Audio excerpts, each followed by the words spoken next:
اوس دا پیمانه به مونږ څنګه راغلو علما په دې کې یو بحث کوي اوس دغه بحث د مخکې ستاسو ذهن راګرځوم دی دا پیمانه به مونږ سره څه وي یاره واقعي یو خو د خولې دعوه ده یو د زړه خبره ده اگر د زړه خبره به مونږ څنګه معلوموو چې دا د زړه خبره ده که صرف د خولې خبره ده ما ته د الله پیغمبر صلی الله علیه وسلم زیات خوښ دی محبوب دی د خپل ځان نه د جهان خو ذکر د خپل ځان نه راته زیات محبوب دی یو مطلب دا وي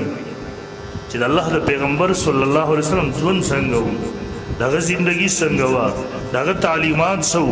دغه صورت او سیرت څه و زه به بیا هغه خپلوم چې دا زه نه خپلوم هلته چغې وایم زما ورسره محبت دی بل طرف ته زه ګورم سهار چې راوځم په ږیره باندې چاړه راکاږم بیا پسې خېچې راوالم پلس ورته ورکوم بیا هم زه چغې وایم زه د رسول الله سره محبت کوم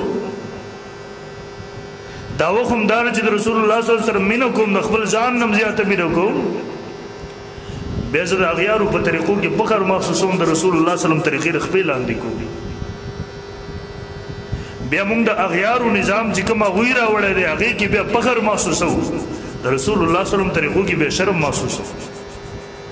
بیا زموږ د کور ژوند بیا زموږ د بازار ژوند بیا زموږ د ټول چې موږ په دې تله باندې وتلو دا د رسول الله صلی الله د شریعت او د هغه د تعلیماتو او د هغه د سنتو د خلاف دی نو دا بیا د خولې خبره ده د زړه خبره نه ده دغه محبت نشته دی دا بیا څه خبره ده